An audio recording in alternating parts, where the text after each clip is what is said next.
just because you get over a certain age does not mean that you can't contribute to something. I'm fiercely protective of the folks in my age group because we are smart. We have years of experience. I love being older because now I can say what I want to say. Hello, everyone, and welcome to Aging Rewired by Senior Planet from AARP. I'm your host, Sheila Solomon. Today, we're talking about money. More specifically, how to make it and keep it after age 60. For some older adults, that means starting their own businesses. Babson College in Wellesley, Massachusetts reports that among Americans ages 55 to 64, 1 in 10 started a business in the last 3 years. Later in this episode, you'll hear from two such older adult entrepreneurs who are using technology to grow their own businesses. Senior Planet has been a great help in brushing up my digital skills. So now I say AI is my best friend. But before that, we invited Michelle Singletary onto the podcast.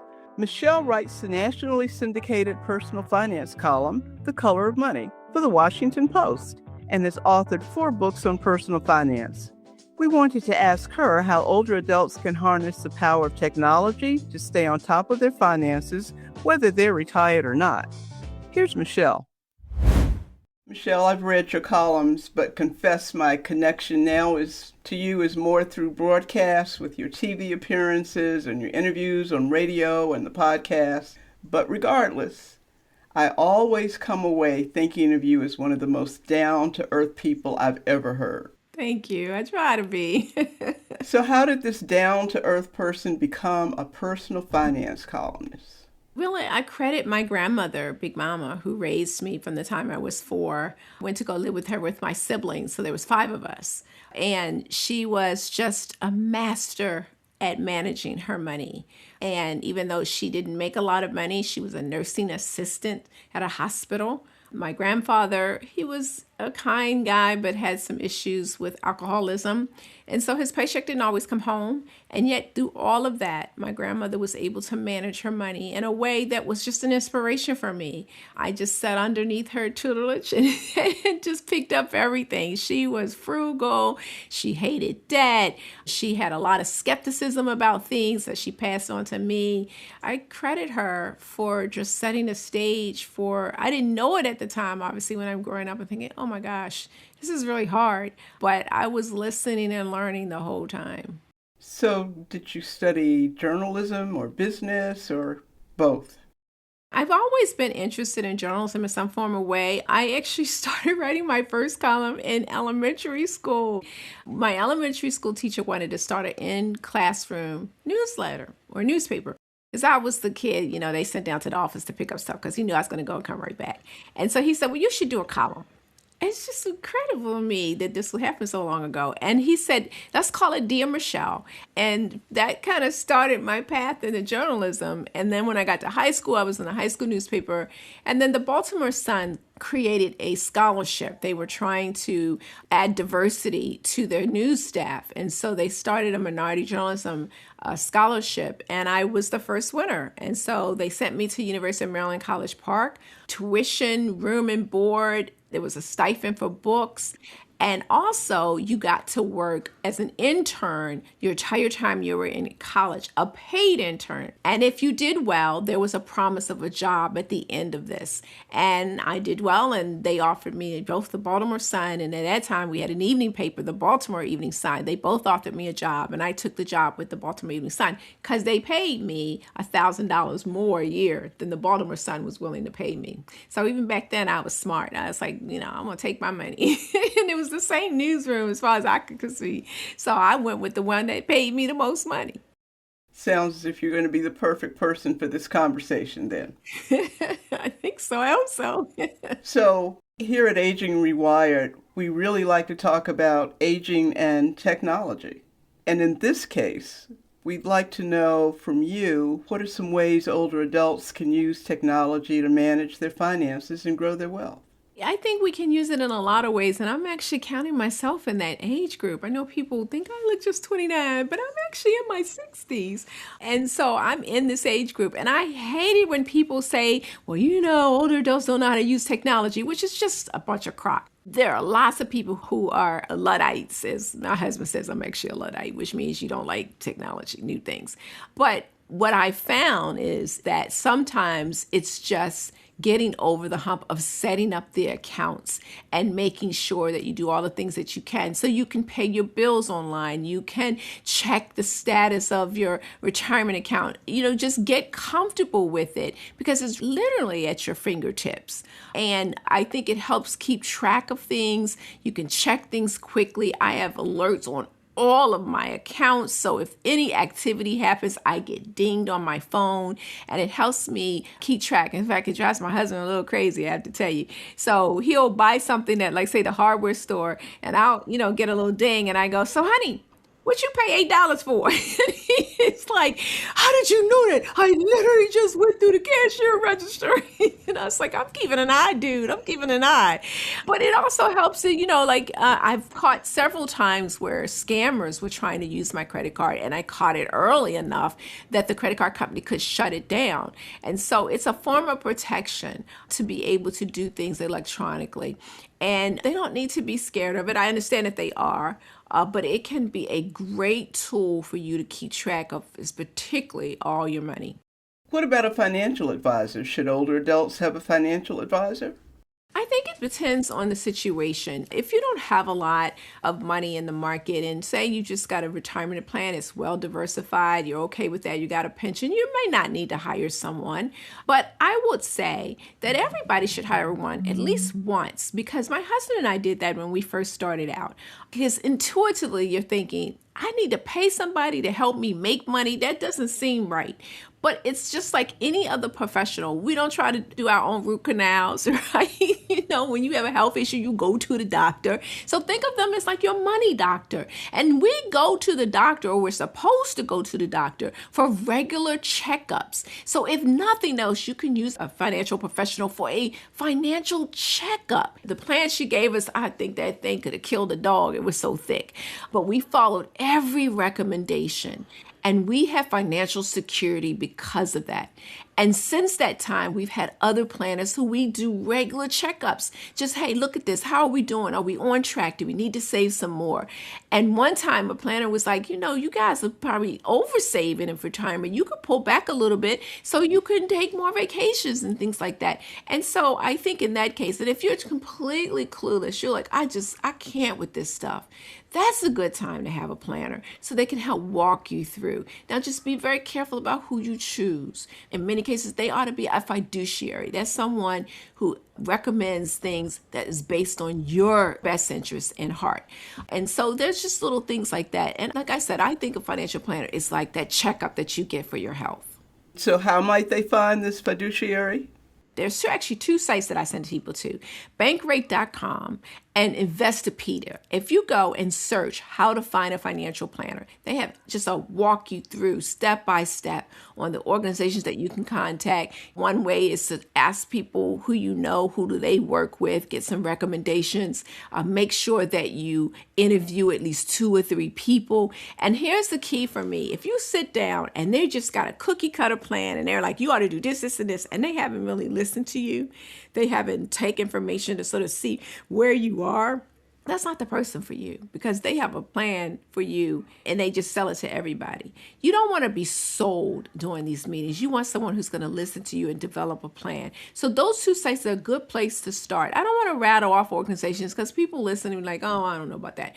But go to bankrate.com and type in how to hire a financial planner, and go to Investopedia.com and type in how to find a planner. I like these because they do a great job of walking you through how to hire one, what are the different types of fees, and that will be the best place to start as you look for a financial planner.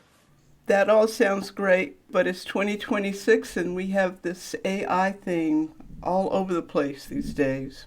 What kind of advice might you offer to people who are going to go right to AI? I look at it more like an informational tool. Like you might go to Wikipedia or you looking up the definition of a word. The one thing you do not want to do is put in any of your personal information. Don't say I got $236,080 at Vanguard. What should I do with that? You don't want to do things like that. So you might say, listen, I'm 65. What's the best diversification portfolio for me? Should I have 80% stocks and 20% bonds or 50-50? What's sort of the recommended advice? You want to ask them general questions like that. And it can be a tool to help guide you. And then you take that information and work with an actual human person, because that AI is not going to be able to discern. Like you're sitting there with your spouse and they're totally disengaged. Hey, I can't see that. But the planner can see it, and they can sort of tailor it to try to bring that spouse into the conversation. We have not gotten to the point where we can get away from human interaction, particularly when it comes to our money. So use it for informational purposes, but not to upload and ask, where should I put my money? There's a 2018 study from the Ewing Marion Kauffman Foundation that showed the number of new businesses started by older adults had grown exponentially since the 90s. And in 1996, that number of new enterprises for people between 55 and 64 was about 14%. By 2018, that number had grown to a little more than 25%. And I read something just the other day that suggested that number hasn't grown too much more. It's now at about 34%. How often are older adults, especially, reaching out to you because they want to start a business? I get that question quite a bit, and it's really at people who may have about to retire, or perhaps they've lost their job. Ageism is real. Anybody listening to this totally knows what I'm talking about. You get to a certain age and people are like, well, why they didn't retire? Why don't they make room for the young adults? Because we need a job too. Don't be trying to tell us to leave our job. And people are always asking me, when you going to retire? It's like, well, when you going to have a baby? It's the same kind of question. That's too personal. Don't be asking me about my personal business like that. And so what I find is that when people get to, I call it your second or third season of life, you're thinking, I don't want to work for somebody else. And particularly in the economy that we have, where there is no more corporate loyalty anymore. Not that there probably ever was. There was the illusion of it, but nonetheless. And so they're thinking, well, I want to work for myself. I want to build business for myself. And so I think that's great if that's what you want to do. However, be very careful about just jumping out there without doing the work to make sure that this business enterprise can work. Or maybe they retired and they said, you know what, I like work. I want to go back and do some things. We sort of have the joke about older people, playing golf and at the beach and kind of things like that. But some people want to do some more things. They have more in them. Just because you're in your 60s or 70s or even 80s doesn't mean that you don't have more to offer people. But just make sure if you're going to try to start a business that you do your homework, that you talk to other people in the similar industry, have a business plan, have separate accounts, and for goodness sakes, make sure you pay the IRS. Because people don't realize, you got to pay as you go. We have a pay as you go tax system. So you need to make those estimated tax payments so you don't get in trouble with the IRS. Lots of people come to me. That is one of the top problems that they have. Debt is one, and a lot of people are in trouble with the IRS because sometimes they listen to promoters that tell them what tax deductions they could take, and they take too much, or they kind of make stuff up they're not supposed to. So if you're going to do this, just do it the right way. Find a tax accountant, find an attorney, do all the things to set it up to make sure that you can be a success if that's what you want to do in your second season of life. Are there any risks you might warn them about? I would think the major thing is don't let people say that you have to grow by taking on debt. I also find that with business owners, because somehow in their mind, personal debt is one thing and business debt is a good thing, and that's what you're supposed to do to grow. But if we know that small businesses have a really tough time, particularly when it comes to collecting on their receivables and their revenue, that you want to be careful that you're not growing your business with debt that you can't handle. Be really careful about when you hear people in your ears saying, you got to have capital, and the way to get capital is get a loan from the bank. Just be careful about that debt, because personal or business, it could take you down and take you down quick. What are some of the really innovative or creative business ideas you've heard? I see a lot of people going into consulting, which I kind of like, right? You don't have capital costs like an office and things like that. You can do it right out of your home. I sort of like when people take the skills that they've had all their career and turn it into a consulting business. I like when you have a business that you don't have to borrow money, you can use your brain power as your starting point. That way, if it doesn't sort of take off, you don't have any loans, you don't have a lease and things like that to sort of drag you down because, it may not work out. But this way you can try it without all the baggage. And what about any businesses related to the tech field?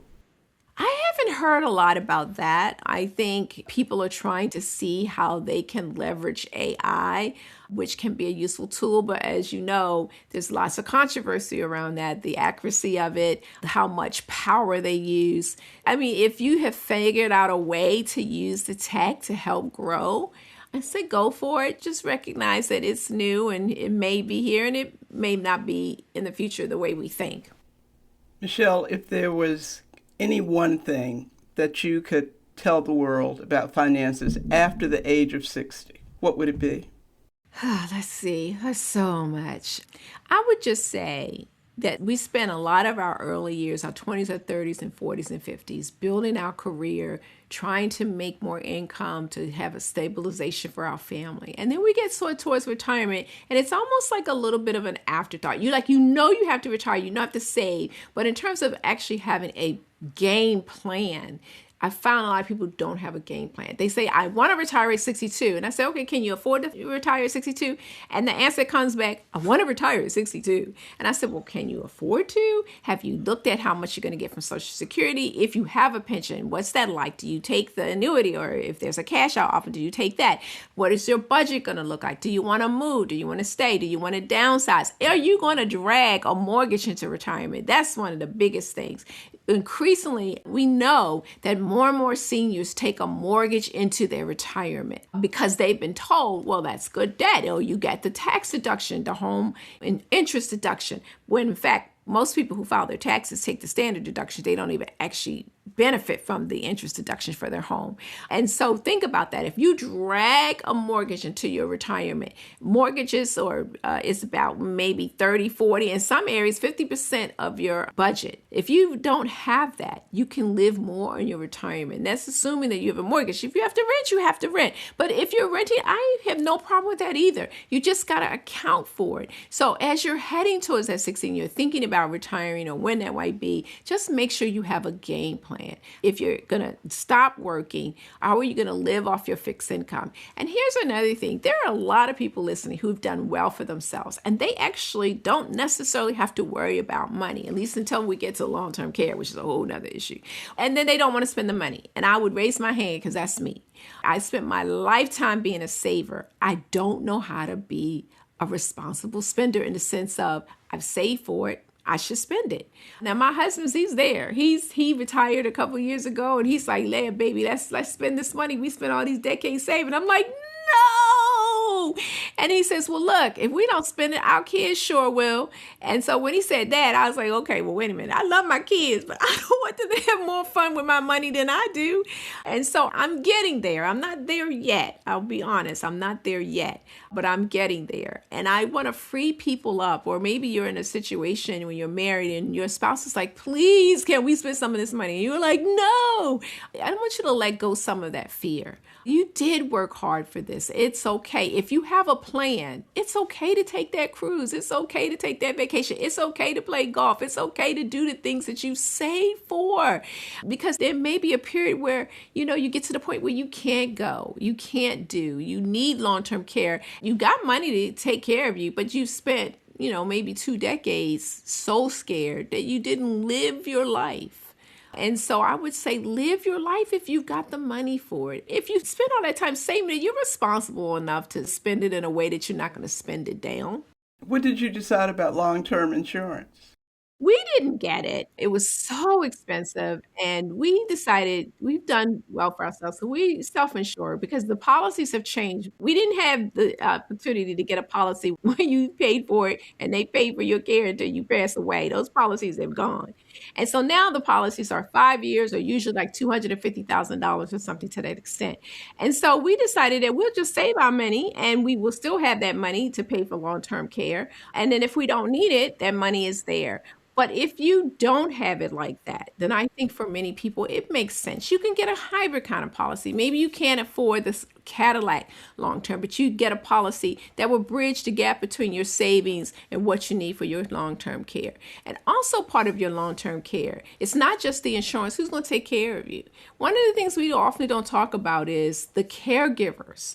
And if you have bad relationships with your children or your children are fighting and you know who you are, it may not be your fault or it could be your fault because you treated your kids differently. You need to heal those relationships because somebody's going to have to change your adult diaper. Somebody might have to feed you. Someone has had to meet with the caregivers who are coming in to supplement the care that they're giving. And if you got janky relationships, you got funky relationships, you don't like your son's wife and you give her the side eye at Thanksgiving, well, guess what? Your son may not come and take care of you because his wife don't like you. So you better fix some relationships. You better go to therapy. You better figure out how to make sure to have the people around you that they love you and they want to take care of you. Particularly if you have more than one child and they got to figure out, a system, because who else is going to take care of us? We know the system is not built to help take care of us when we're older. And so we hope that there'll be policies in place. We hope at some point they'll recognize the high cost of long care and our government will put into place ways to help take care of us. But till that happens, you got to be your own planner when it comes to long-term care. So we have the financial resources that our kids will need, but we also have built relationships with them and also extended family members. We have a tight family and they're all going to work together because we do it now for the people in our family who need care. When somebody in our family goes into the hospital, we create a chart and somebody is with that person 24/7 because that's how we operate as a family.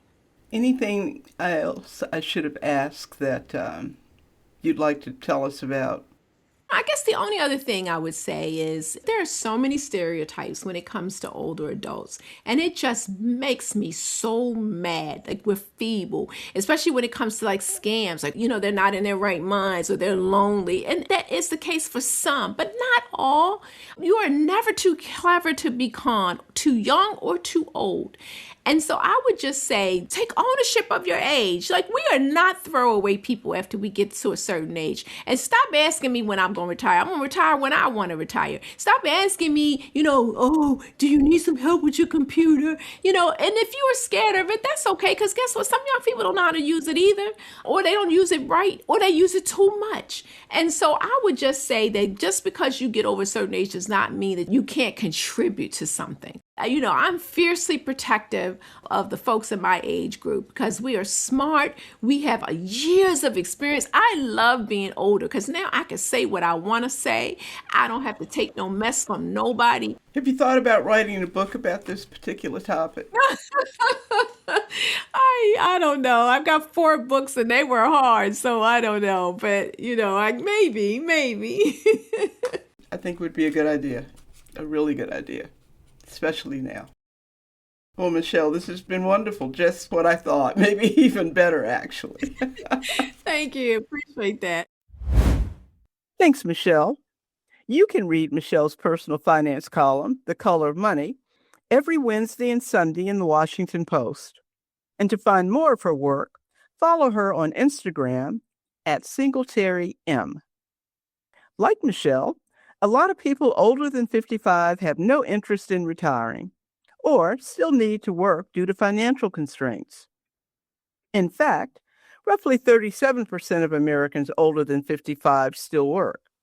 So in this next segment, we talk with some older adult entrepreneurs who are building their own dream businesses with the help of technology. Interestingly enough, both of the women you're about to hear from came to Senior Planet initially because they were looking to build community after moving to a new state. Both soon discovered they could use the new digital skills they were learning in class to help them grow their businesses. Yuki recently launched her own lumpia business.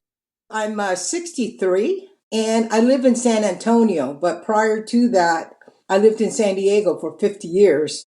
And Lorena is a certified life coach. I'm 70 years old, and right now I'm in Miami, Florida. I moved to Florida in 2023 and I was feeling a bit isolated, and I'm a people person. And I also wanted to, be up to date in my digital skills. So that's when I got to Senior Planet, and it just gave me both connection and digital skills. So in San Diego, I was working in logistics and I was also an event security guard.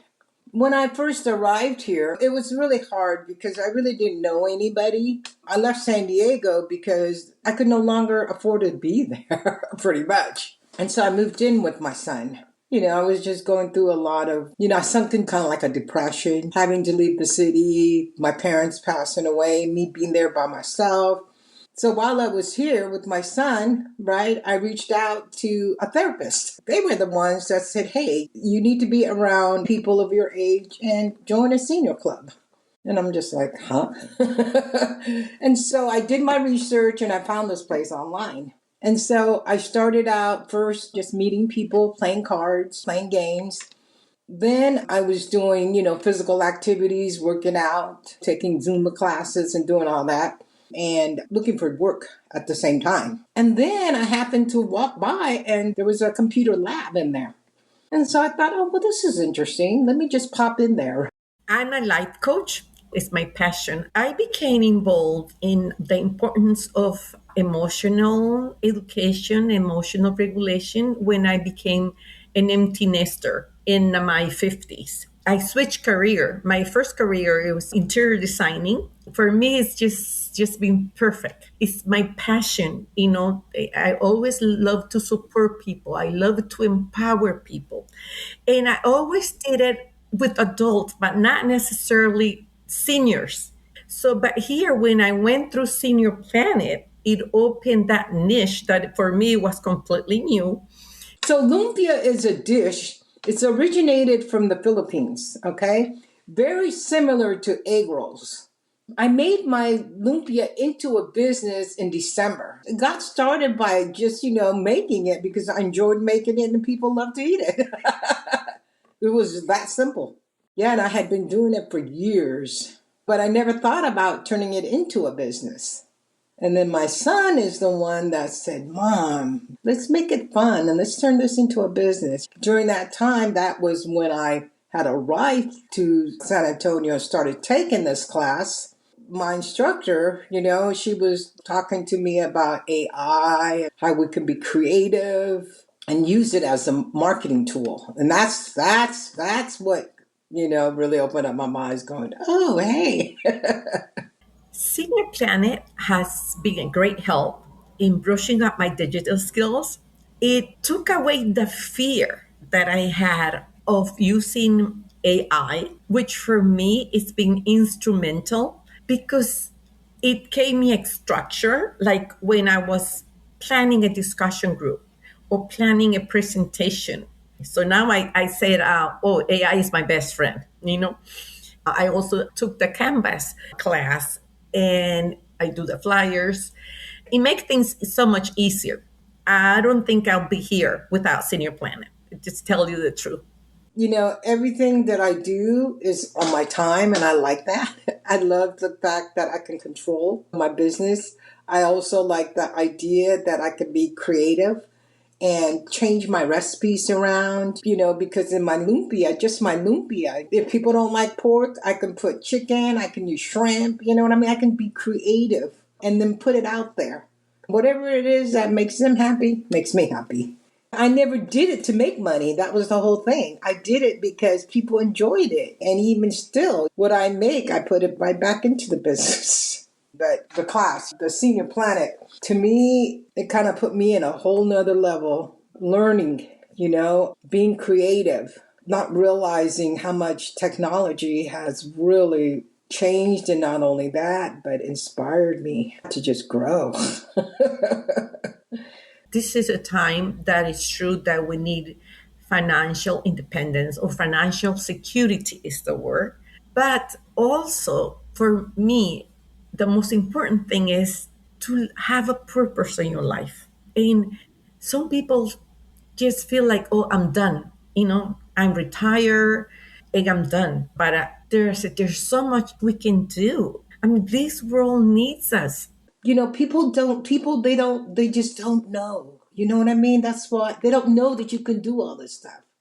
So it's like take the class and find out what you can do and how you can do this and be creative.